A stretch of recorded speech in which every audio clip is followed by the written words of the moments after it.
morning everyone, welcome to our GCSE English live group tutorial today. This is on paper 1 question 5 of your English Language GCSE and this is part 1 of a few sessions on this question from your English paper. So it should be a really good session today. Lots of you have joined us before for previous questions that our tutor's gone through. If you're new and want to catch up on those, you can find those videos on our YouTube channel. If you just search My Tutor in YouTube, all of the past tutorials that have been hosted for English and lots of other subjects are hosted there. So it should be really helpful. A reminder that the session's 1 hour long, so we'll be finishing at 12. And any questions you have, you can put in the chat or the Q&A that you should be able to see on the screen. We'll keep an eye on those questions throughout and answer a few along the way. Also, we'll have a short Q&A session at the end to pick up any questions we might have missed. So our English tutor, as lots of you know already, is Vicki. Vicki is a trained English teacher with tons of experience. She's done over 300 lessons with My Tutor. So you're in really good hands today. I'll just wait a moment as a few more people join us. And just a reminder, because we had a few questions about it on Friday, we do also have one-to-one tuition. So if on top of these group tutorials you also wanted a bit of personalised learning, you can just have a look on the My Tutor website and there's details of sort of one-on-one tutoring as well. Brilliant. Vicki, you all ready to get started? Yeah, absolutely. Great, have a good session. Right, good morning everyone.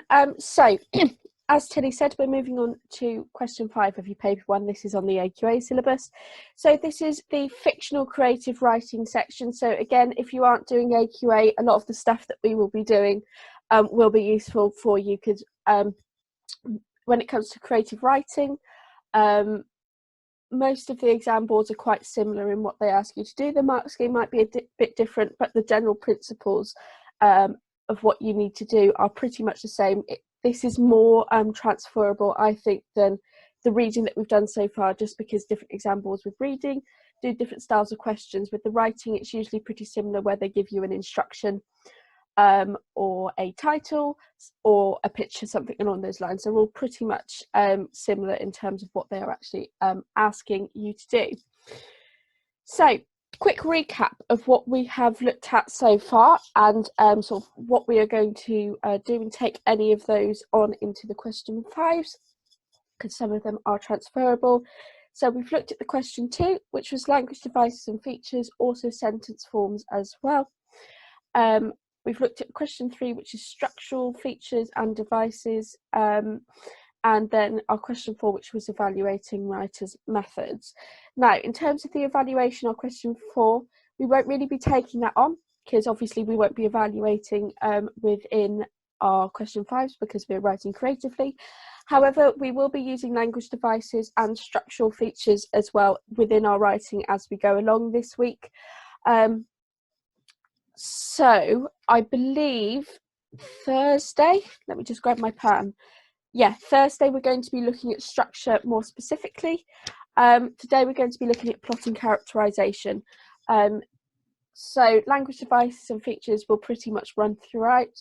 Structural features will be more of a focus on Thursday's session.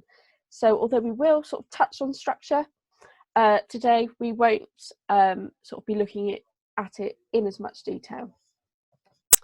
So what I would like you guys to do for me, first of all, just as a little starter, a little warm-up, is I would like you to tell me what you know about paper 1 question 5. It could be absolutely anything.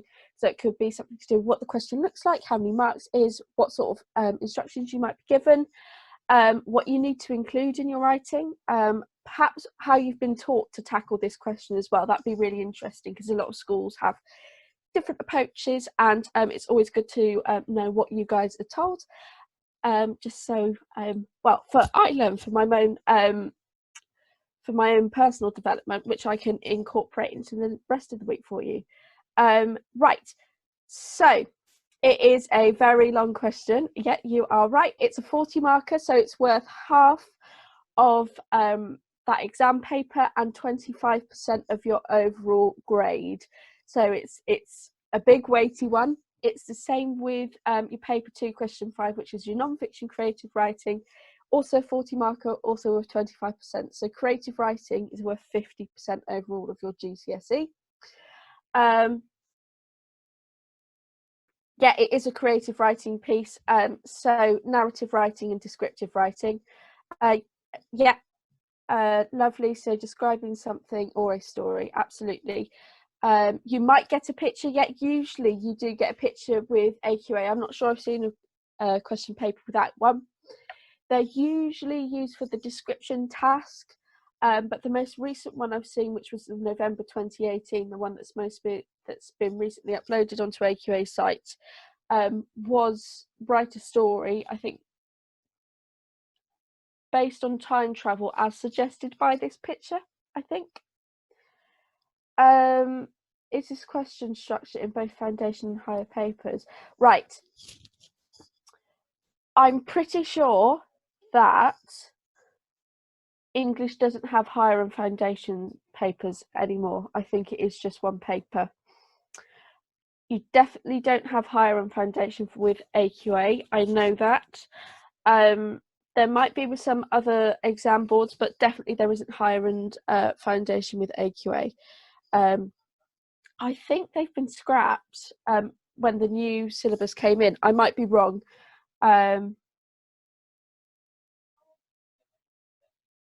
Right, okay. Yeah, you do get a picture. Anything else? Right, interesting. Leave at least an hour for it.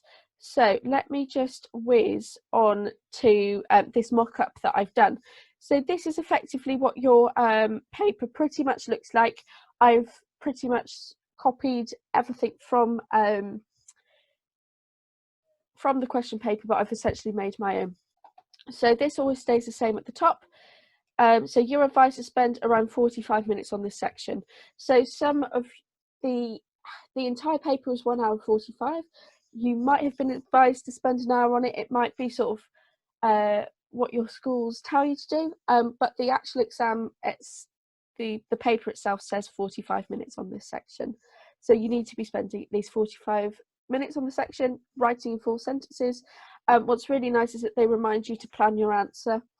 And they remind you to leave long enough to check your work at the end. So with AQA, you get an option. So you usually get something along these lines. You pretty much don't need to worry about it. It's just there to give you sort of a context as to why you're writing. So a magazine is running a creative writing competition in which you have been asked to contribute. Something along those lines. It might be a newspaper, or you're writing in for some project, something along those lines, but usually it's just there for a little bit of context. So you get an either or. So write a description of a jungle as suggested by this picture, so that's your picture one, or write a story about a time when things went wrong. So you might get an instruction like that. You might get a title, so write a story with the title change. You also might get a sentence starter, so it was all going well until, something like that, and then you have to continue it on. So there are a variety of things they can give you. Now, AQA doesn't specify that you will have one description and you will have one narrative, one story writing. They can't actually do that. I think it was due to Ofqual saying you can't say exactly what questions are going to come up. I don't think there's ever been two narratives or two descriptions. I might be wrong, but generally it will be one description and one story. But you can't guarantee that, but usually it's there. So you get 24 marks for content and organisation. So that would be your writing, essentially, in essence, what you're writing, how you're writing it, and then your 16 marks for technical accuracy. So that's your spelling, punctuation and grammar. Right, so today we're going to be mainly focusing on plot and characterization. What we're going to do is plot's a bit more difficult to look at some famous text because the plots are so long.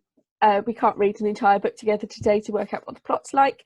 So I've got a couple of graphs to show you. In terms of characterization, I've picked out three really nice, I think, character descriptions, and we'll look at why those are successful. So let me just check what Yeah, this is paper 1, question 5, creative writing. Do you need to plan? Yes, absolutely. I'm going to batter you over the head with planning this week. You will be sick of me saying planning by come Friday. That's a very good question. Is it equivalent to section B and OCR? No. I'll be the first one to tell you that AQA is by far my strongest knowledge base, just because that's generally what pretty much, well, it's by far the most popular exam board. In terms of OCR, I will make a note, but if it's the creative writing section, it probably will be the equivalent. But I will have a look at it for you, just to double check, and I will let you know on Thursday. Shout at me at Thursday if I forget to mention it, because I've got a brain like a sieve. Right, so plot. Why is plot important? So a plot is a journey that we go through, either a reader or an audience, depending on whether we're reading a book or whether we are watching a performance like a play, so in spectacles, or whether we're watching film, or a TV programme, basically anything which is there for entertainment value. And it is a series of events that goes on, that the characters go on, and it's supposed to be creative and engaging, because the whole idea, right, is that it's supposed to be enjoyable. It's there to entertain us in some sense. So what should your plot look like when you are writing? So today I'm going to be looking more at the narrative writing side, so that's the story writing. So these are a variety of structures that you have probably come across in your time at school. So we've got the beginning, middle and end one there. So that's sort of a simplified version of what we're going to be doing today. I'm going to suggest sort of adding a little bit more detail into that one. And then down here we've got acts 1, 2 and 3. So that would be your plays. So in spectacles, Macbeth, Romeo and Juliet, Blood Brothers, acts, and then divided those into scenes. In books you would get chapters. Those would be sort of how you sort of divide the plot, essentially, how you organise it. Some books you get in parts. I'm trying to think of something that has parts in the book. I've read one this year as well and I can't think what it is, but you do get sort of parts. So you get part 1, load of chapters, part 2, load of chapters, etc. Really big books, you might get books within a book. So for example, Les Miserables by Victor Hugo has, I think, 3 books, which are then divided into chapters. So there's, I think, the Book of Fantine, the Book of Cosette, and the Book of Valjean, I think, maybe. Correct me if I'm wrong. It's a long time since I picked it up and I didn't finish it because it's about 2,000 pages long or something ridiculous.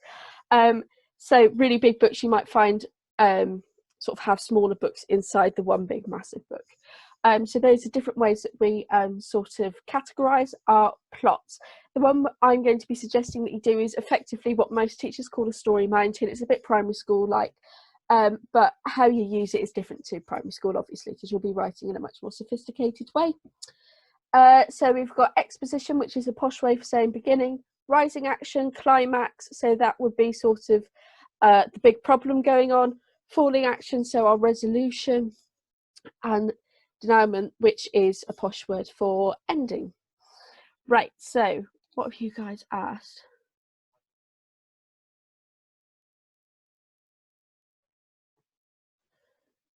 Right, so it was, thank you, Raman,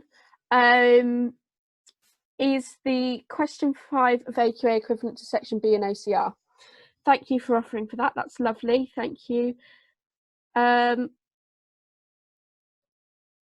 What were the topics for the last paper? So I'm assuming section A of paper 1, which is what we've looked at so far. So the question 1 is just basic pulling out and retrieving information, which you won't need for this one. Question 2 is language devices and features and sentence forms, which we will be using in this one, and I'll show you how to do that. Structural features are a little different just because we're looking at a relatively writing a relatively short text, so I'm going to show you how to use this structure in your writing today. And then the question 4 is evaluating writers' methods, so we don't need to worry about that one for this one.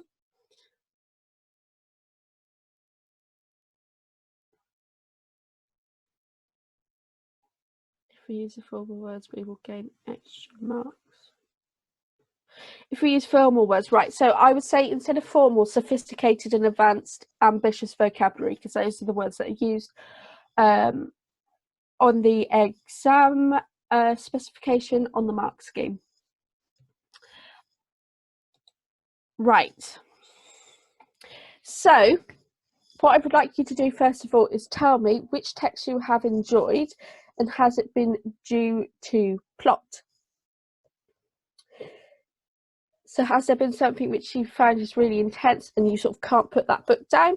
If so, was that something to do with how the plot was written? So plot is usually, you know, the events that are going on, and is that really, really exciting for you? So I'm thinking what I've read recently. I've read a lot of children's books this year. I haven't read a lot of adult books. So I suppose the most recent one, which I felt I couldn't put down, was my Harry Potter 7. I went back to my childhood a little bit with that one. I'm trying to think what else I've really enjoyed. I've really enjoyed Animal Farm and 1984 because of their plot. I really enjoyed To Kill a Mockingbird, sort of because of how childlike it was and how it was told through child's eyes. So I really enjoyed that one. Alex Cross books by James Patterson. Lovely. Oh, A Study in Scarlet. That's really interesting. Yeah, I like Sherlock Holmes novels. Michael Monpergo, fantastic writer. Lovely Bones. Yeah, I did really enjoy. Well, I appreciate it. It's a very sad book, though. I appreciate it now as an adult. I felt really disappointed by the end of it. But it is a fantastic book, and I understand it now as an adult. Right. Okay, so that's a very good question. How many paragraphs should I be writing for question 5? I would say a minimum of 5 paragraphs. I'm going to write 5 paragraphs for you today, so doing one for each of these sections. Right. So I've chosen Deathly Hallows Harry Potter just because I really love it, and I thought this was a beautiful way to show you the ups and downs of the plot, which I found on a website, and I thought it was absolutely gorgeous. So as you can see, we don't just have this story mountain like we're going to be writing, because this book is about 600 pages long. You know, we have like 3-4 pages to write. So I've tried to categorise where the beginning, rising, action, climax, resolution and ending is, based on my knowledge of the books and where I sort of think up and down comes along. Right, so that's effectively what it looks like in a bigger text. Mystery, good plot in my opinion. Yeah, I love a mystery, definitely. Right, Robert, in terms of improving descriptive writing, I'm going to be looking at descriptive writing tomorrow, so come back for that one. But learning more adjectives, I would say go off and read as much as you can. Perhaps make some word banks for yourself of some sophisticated advanced vocabulary which you can use in your writing. Learn them, learn how to spell them, and learn where you can use them. Improve your analysing skills. I would go back to question 4 from last week, because that is the analysis, the really sort of thorough analysis question. So go have a look at part 1 and part 2 for question 4, and I've made 2 videos as well that are all up on YouTube. So go have a look at those for your analysing. Right, characterisation. So characterisation is incredibly important. Your characters need to be 3-dimensional. You need to be describing in a way which you could sort of create a character profile, essentially. So we could be talking just about physical appearance, it could be personality, hopes and dreams, opinions, it could be absolutely anything. So today in my creative writing, I'm going to be focusing on characterisation, and I'm going to be focusing more on the personality of my characters. So to do physical appearance well, you should be able to draw a picture of what that person looks like, almost like a police photo fit. You should be able to do that in some way. Obviously, not in a really clinical way where you say, oh, well, I think his nose is about is quite a short nose and it's quite round, you know, done in a lovely descriptive way, not sort of something which is very clinical, which you would describe clearly if you were sort of getting someone to draw it as a photo fit that worked for the police, if you get what I mean. So embellish these with descriptions, so use language devices and features, throw them out there. It's really good to get those in, and I will show you how to do that throughout your writing when I get to my model.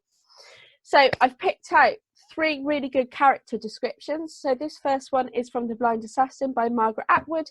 She is the writer of The Handmaid's Tale. So I have looked at this text, well, I've looked at Margaret Atwood before, and I think there is a video on YouTube on paper 1 question 2 for Handmaid's Tale. So this one's from The Blind Assassin. So I could picture the smooth oval of Laura's face, her neatly pinned chignon, the dress she would have been wearing, a shirt waist with a small rounded collar in a sober colour, navy blue or steel grey or hospital corridor green.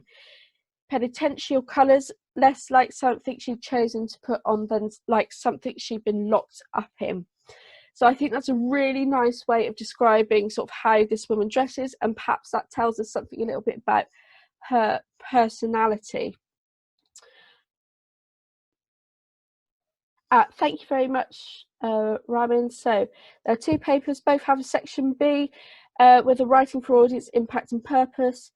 This is question 6, which is a 40 marker. So they normally give you a statement that you have to write about. Okay, that's really helpful. Thank you so much. Yeah, and go back and have a look at the past papers if you're unsure of where it fits into your different exam, if you're doing a different exam board. Right, let's move on to the next one. So I know why the caged bird sings. So her skin was a rich black that would have peeled like a plum if snagged, but then no one would have thought of getting close enough to Mrs. Flowers to ruffle her dress, let alone snag her skin. She didn't encourage familiarity, she wore gloves too. So that's a really nice one, more sort of about her personality and how that is represented through her physical appearance. This is full off the bottom. Right. He was most 50 and he looked it. His hair was long and tangled and greasy and hung down, and you could see his eyes shining through like he was behind vines. It was all black, no grey, so was his long, mixed-up whiskers. There wasn't no colour in his face where his face showed. It was white, not like another man's white, but a white to make a body sick, a white to make a body's flesh crawl, a tree-toed white, a fish belly white. As for his clothes, dust rags, that was all. He had one ankle resting on t'other knee.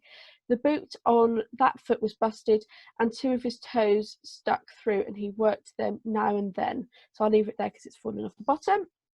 So why are these descriptions effective? What are they doing well? Are there any examples of language devices in there? Any examples of advanced vocabulary? Any sentence forms which you particularly liked? What do you think is good about them that makes these examples of good characterization writing? I'll give you a couple of minutes for that, then we'll move on to looking at the model answer for today.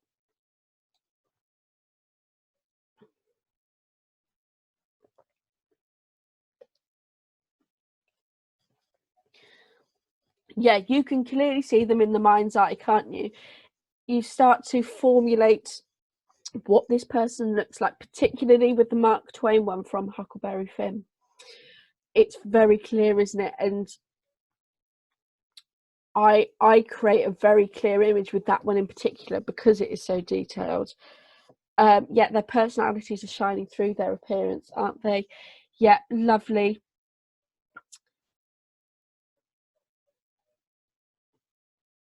Are any of the books easier to do than others? Hayden, can you tell me what you mean by that? Because I'm not quite sure what question, what you're referring to there in terms of why are they easier? What am I doing with them? So if you pop that through to me, I will answer that for you. So in terms of applying this to the exam, plot and characterization, you're more likely to use in a narrative. Definitely plot. Characterization you can get into a description, and I will be looking at that with you tomorrow. I'll be weaving that in. So let's move on then. So possible exam questions, I've talked you through this. So we could have instructions, sentence starters, pictures, or titles. So this is the question, well, statement I'm going to be answering. So write about a family that are about to go on holiday. So 40 marks, 24 for content, 16 for spag. So first off, planning. So what I tend to do with my planning is I draw this diagram first of all. I don't bother writing beginning, rising, action. I literally just draw the shape. Then I put numbers next to each section. Let's just move that down to small. And then I start to quickly write some bullet points. So writing about a family that is going on holiday. So first of all, I think our introduction, our beginning needs to be introduction to the family itself. So I'm going to go for a pretty straightforward family unit, what we call a nuclear family, so where we have a mum and a dad and their children. So I'm just going to go for mum, dad. I'm just going to write M and D because I know what that means to me and it's a plan. And I'm going to go for 2 sisters. Then I'm going to move on to 2. So my rising action. So I'm going to reflect on a lot of sort of events and amalgamate them into things that I've experienced whilst going on holiday. What the exam board likes you to do is write about something that is believable, that is real. They don't like you to sort of go off and talk about sort of a unicorn escaping a zoo or something like that. They want it to be believable. But it's about how you write it. So I'm going to go for frantically packing the car, so running late. I'm then going to go for my rising action. So I'm going to have the car breaking down, but I'm going to have it doing it rather spectacularly. Again, I'm reflecting on an event that's happened to me. So I've already got ideas in my mind, and I'm reflecting on how those events unfolded so I can use them in my story. I'm then going to have a sort of recovery come out and sort of sort it out. I mean, looking at this looks quite a boring plan, doesn't it? I'm going to talk about the weather and it being absolutely scorching hot. And then I'm going to have arriving at the airport itself. So it does look like quite a boring, straightforward plan, but it's what you do with that plan that matters. So also what I suggest when I plan, I'm thinking, have I actually got one written down, is when you go into the exam, write your proud smile down. And then you can use it as a success criteria, so you can use it to help you writing for your questions 2 and 4 and for your 5. So it's a really nice thing to do. So here I've just written them down and I've ticked them off as I've gone along, so I know which ones I've done. So that's my ticking off list for tomorrow's writing. So how are we going? That's our plenary. Let's not talk about that one. Right, so let's go off and write this then. Let's just have a quick look.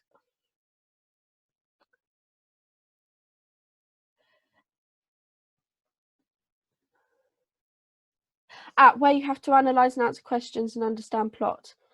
Right, Hayden, so analyse.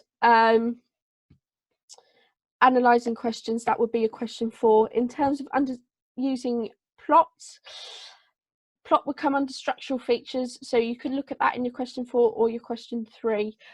So I suggest with those you go off and look at question 3 and question 4 past webinars and videos that are already up. Right, okay, let's get cracking because I'm aware of the time. Right, so first off, I'm going to introduce my family, and I'm going to talk about this sister first of all. I'm writing it from first person perspective. You can do that, you can do it in third, it doesn't matter. So my bedraggled sister meandered her way slowly towards the car. Her arrival could only be described as a worse for wear. Now, when I wrote this, I thought people will not understand this reference, but I'm hoping someone will. A worse for wear, Elizabeth Taylor clambering. So I'm trying to get some humour into here, sort of I mean, it won't make you laugh out loud, but it's sort of a relatively funny picture. Clambering into a clapped out Volkswagen Passat. Despite being 17 years old, Emily was doted on by my mum and dad. Actually, let's put by my parents, that sounds better. By my parents. Much more than I. Then I'm going to directly address the reader, because I think it's quite a nice thing to do here, because I'm trying to set this up for being a little bit of a mad family. So, hi, I'm Rosie, and may I introduce my dysfunctional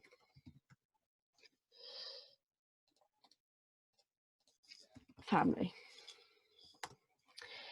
So already, this is just my brief introduction. I'm not spending a lot of time on it.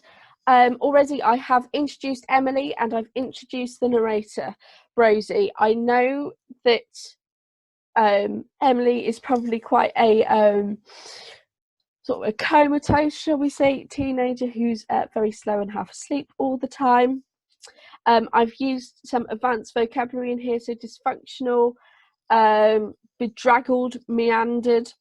I've also used a hyperbole, so a worse for wear Elizabeth Taylor, and that's a metaphor as well. So I've crammed loads in here already. Right. Whilst I sat patiently in the car, the clocks ticking felt almost ear-splitting. So again, I've managed to get in some onomatopoeia with ticking. And I've also managed to get in a hyperbole. My parents rammed the last of our luggage into the estate.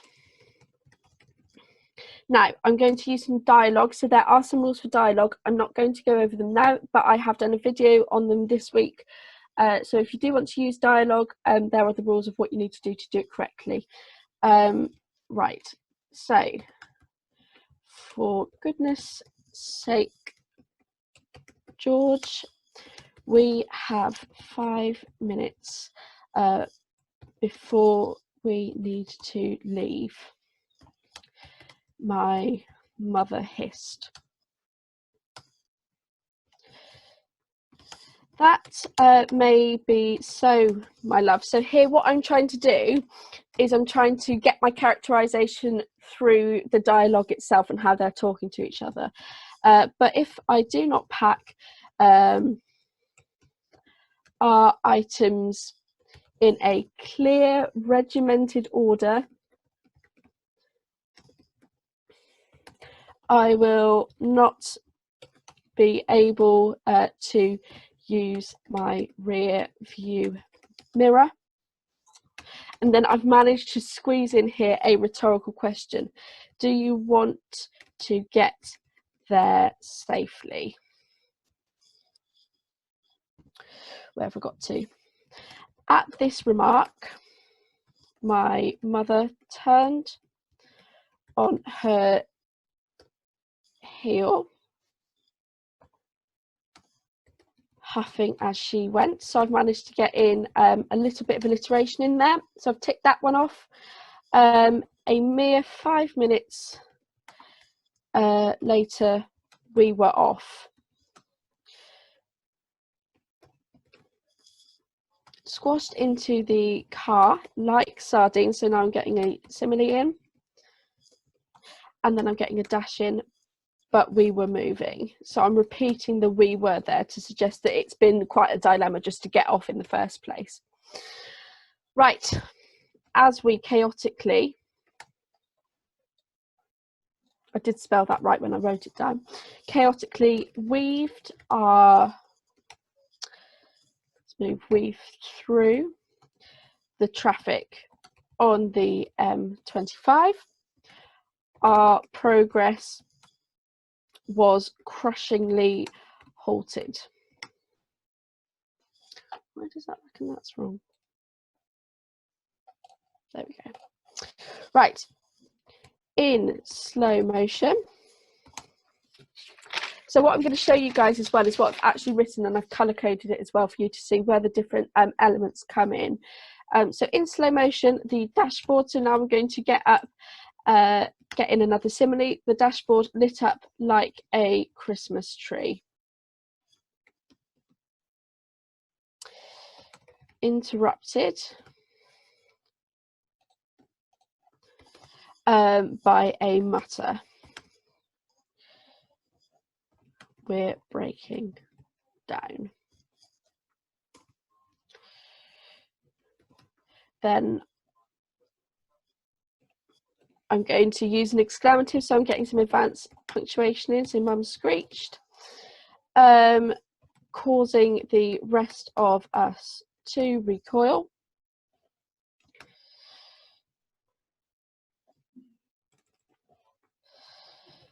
She quietly chanted to herself, we're not breaking down. So I'm now getting in some repetition.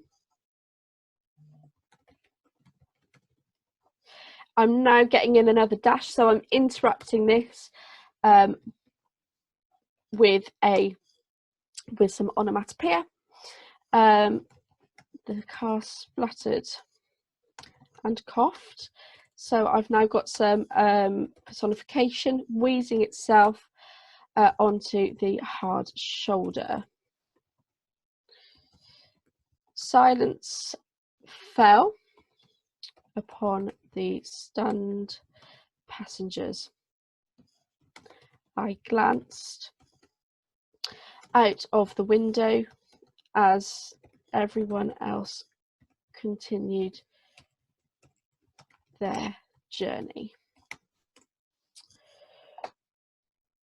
I think what I'm going to do is I'm going to move that one back up there so it's clear that that is all one, effectively all one paragraph. So let's make that a little bit clearer, just so you guys can see. Right, so where have we got to? So now I'm on to my sort of resolution. So after a 3-hour entrapment, so I'm getting some more advanced vocab in the scorching heat. A benign AA driver squealed to a halt. I've already said halt, so I'm going to change that to stop. So I'm using a variety of vocabulary behind the death trap. So now I'm metaphorically referring to the car as the death trap. At the sight of his arrival, Mum burst into tears and started to wail dramatically. So again, I'm getting across my characterization here. The living dead, so I've got an oxymoron and metaphor, so I'm now going to refer to the Emily, the bedraggled sister, as the living dead because she's sort of half comatose because she's so tired. Sat next to me, sighed emphatically. So I'm getting into more advanced vocab there. At the continuing drama, I'm then going to interrupt this with my own thoughts as the narrator. We get it, Emily. Shall I put this in?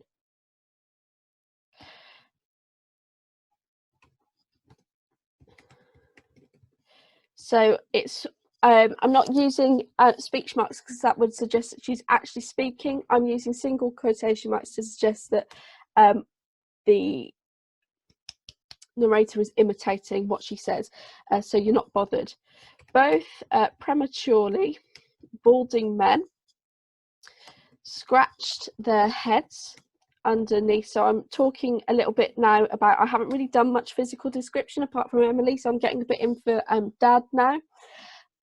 Scratch their heads underneath the car's bonnet. Gesticulating, so I'm getting some more advanced vocab in here, every which way. After a categorically unnecessary discussion. So a quick tip, if you struggle to spell unnecessary or necessary itself, think of it as one collar, two sleeves, in terms of you write one C, two S's.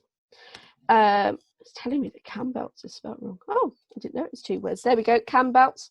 So cam belts is a car part. I'm using some advanced punctuation because I haven't got that much in. Oil was plonked into the car and we were away. So I'm reflecting back on what I've used up here. So, and we were away. If I had a tranquilizer, is that telling me to spell it with a Z? Yes, it is. Tranquilizer gun at my disposal, I would have put Mum to sleep.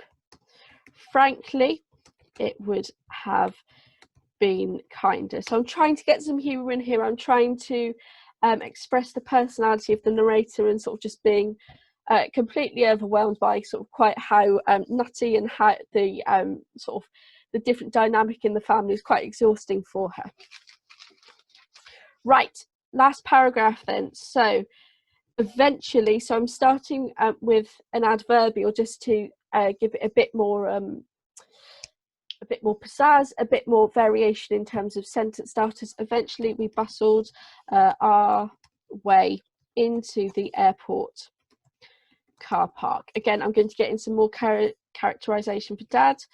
Where on arrival, Dad almost keeled over at the charges.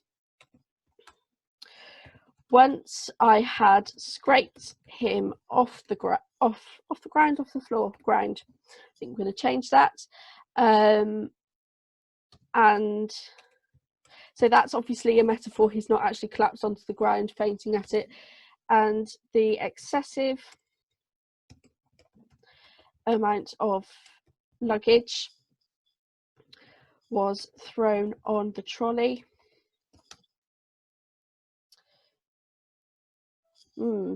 Dad always, once I scraped him off the floor and the excessive amount of luggage was thrown on the trolley, yeah, we scrambled towards check-in. Now I'm going to show off with showing that I can use a list here just to get some advanced vocabulary in. So unsurprisingly,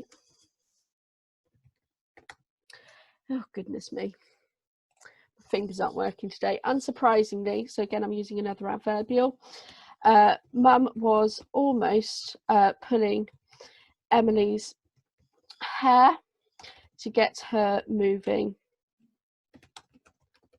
quick enough. Where have I got to? The green-eyed monster. So I'm referring to Mum as the green-eyed monster, which is a metaphor which comes from Shakespeare that first appeared, I think, in Hamlet. So was awake and throwing some low-level abuse at her daughter. To chivvy her on.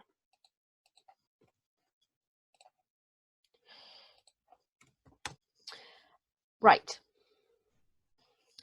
This debacle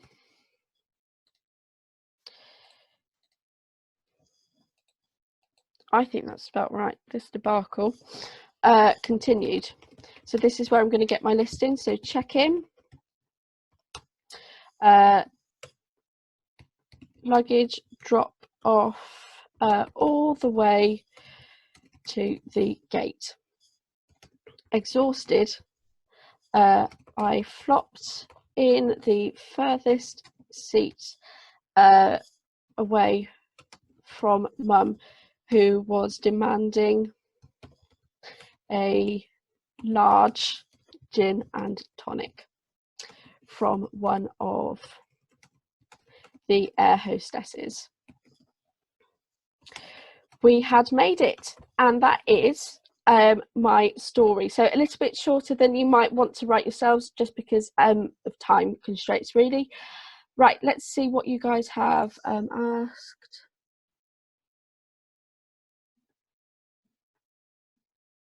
Quite possibly. I'm not going to have time to just go over and double check and read through, which you do need to do. I just don't have time to do it with you guys at the moment. Spelling unnecessary. Oh, that's really nice. Never eat cake, eat salad sandwiches and raspberry yogurt. That's really nice. I've never heard of that one before. Thank you for that. Right, what's in the chat? Never eat cake, eat salad sandwiches and remain young. Lovely. Thank you, debacle. Is it like that? There we go. Thank you.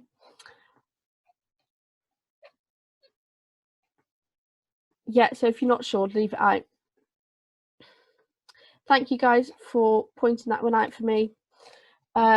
Fantastic, lovely. Right, so let me just show you the colour-coded version of this then. So this is how I've colour-coded it. So this is what it looks like on page written. So I've colour-coded yellow for ambitious vocabulary, so you can see where I've used them throughout. So what I'm trying to say is that you don't need, that one should be highlighted as well emphatically. What I'm trying to say is that you don't need ambitious vocabulary the entirety of the way through on every sentence. The same with most of these features. So advanced punctuation, I don't really have that much apart from using speech correctly. I've tried to get a question mark in, exclamation marks, but again, there isn't a lot here. I've got a semicolon here. So I've tried to get more in my final paragraph, and I realised there wasn't quite as much there. Hence why I've used the list, just to show off a couple of semicolons. Right, language devices. So those are in orange. So again, they aren't on every line. Don't feel like you have to get them in every line. If you write them on every line, you'll risk the quality of your story. And the other one that I've highlighted there is characterization. So in the blue there is our characterization.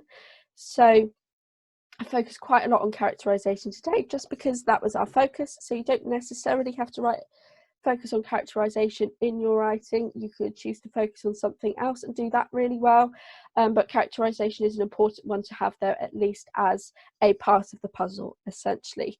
Right, so we've got a few minutes for questions then, so fire them at me. Can you use other text references? That's a very good question. So I think that is absolutely fine to do. So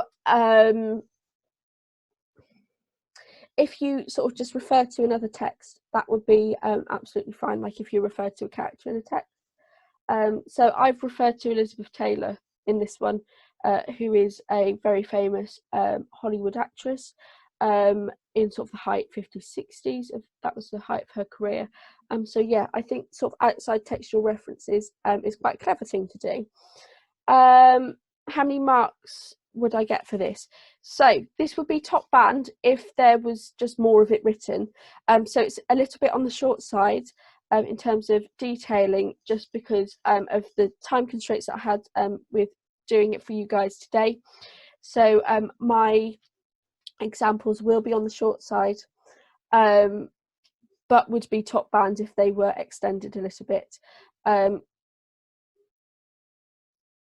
However, I would lose a mark for spelling debacle wrong. So because I wasn't sure, what I should have done is I should have left that out, really. So if in doubt, leave it out, I would say, if you're trying to spell something complicated. And what would be really nice for your revision, as I was saying to one of you guys earlier, would be to make sure that you perhaps create a word bank of advanced vocab that you go off and learn the spellings, make sure you're comfortable with, for you to go in with for the exam. Right, Tilly, have I missed anything, sort of any big burning questions that you've picked up? No, I haven't picked any up, but I will just have a scroll through and make sure we haven't missed anything. But if you think we have missed your question, just pop it in the chat again, so we can make sure we answer it before the end. So quickly then, just as we've got a little bit of extra time. So what have you taken away from today's session? Is there anything that's come up that you didn't know before? Or perhaps anything that I haven't covered today which you would like to share that you've learnt in your classes, that we can share with the other people? Thank you very much, Millie. That's always nice when you guys thank you, or little bits of feedback. It's always lovely.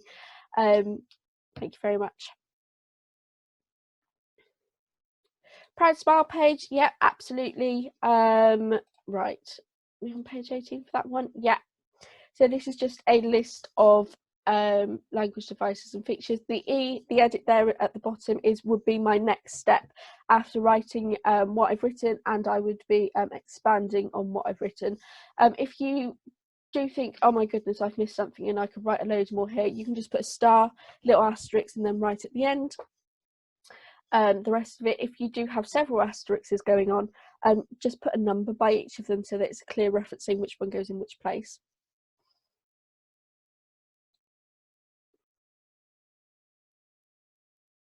Nobody eats chocolate eggs so slowly. Or oh, I like that one. I am someone who doesn't eat chocolate eggs slowly.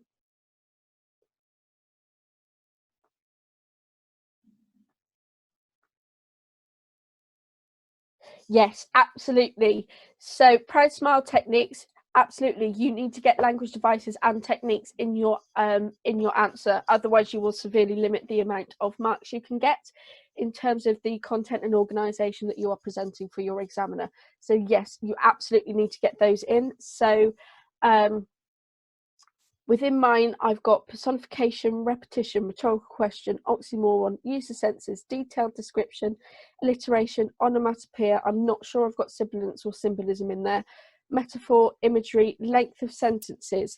Now, I've got long sentences. I do think I've got some minor sentences. I do think I put a short sentence in there just because I thought I need to get one of those in. And then go over and edit. I've got hyperbole in there. I haven't got anthropomorphism or juxtaposition. You don't need to cram all of them in, but try and get most of them in. One of the teachers I used to work with used to say that if you get all of these in, you will come out of your exam proudly smiling, or smiling proudly, whichever way you would like to put it. So yeah, absolutely use those. It's essential.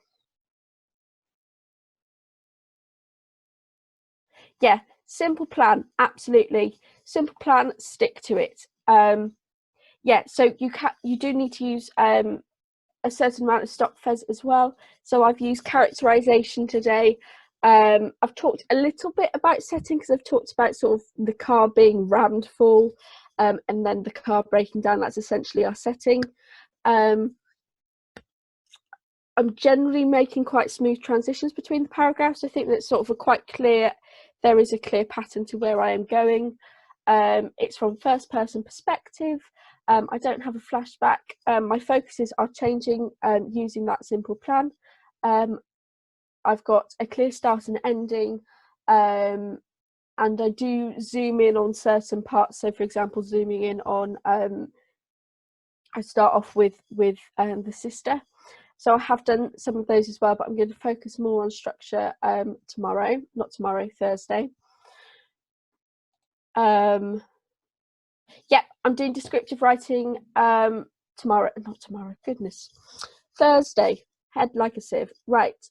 Anthropomorphism. Oh God, I can't say that either. Anthropomorphism is where you give body parts to something which doesn't have a body.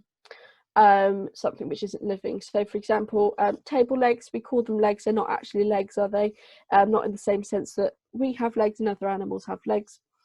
If you said the sun was smiling, which would infer that it was really hot and a pleasant day, the sun would have to have lips in order to smile. 1 coffee, 2 sugars, that's a really nice one as well for necessary. I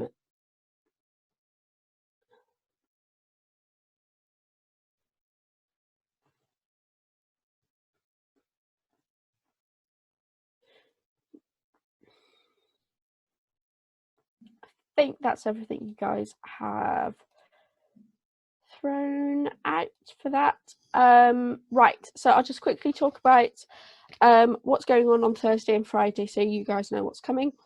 So Thursday we're looking at descriptive writing, and we're focusing on setting, structure and point of view. And then on Friday we're looking at the difference between theme and motifs, how we can use a motif in writing, and looking at how we can build language techniques into our narrative writing. So Friday will be narrative writing focus, and with the focus on theme, motif and language techniques. And Thursday will be setting, structure and point of view with the focus of descriptive writing. So Thursday I'm going to be looking at a picture question. So I've got a picture of a market for that one. And on Friday, I can't remember, what am I going to do? I'm going to do a narrative with a sentence starter. So hopefully you've got a nice mix. So you've got instruction, picture, sentence starter. The only one that we won't have done is writing a story with the title of change, for example, or mystery, something like that.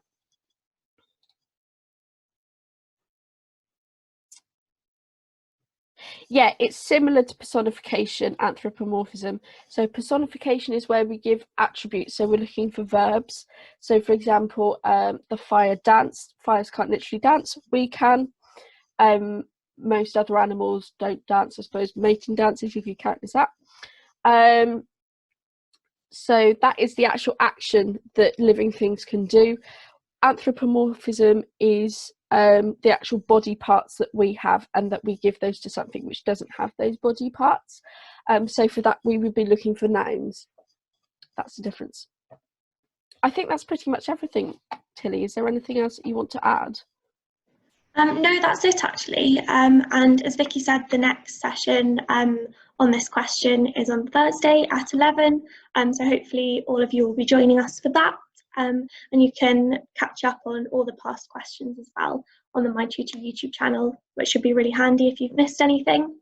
And just a reminder, if you join us for any other subjects, we've got maths and biology this afternoon. So you can find the links to those on your timetable. Brilliant. Thanks so much, Vicky, for today's session. And thank you everyone for attending. Hopefully see you in the next session on Thursday. Bye. Bye.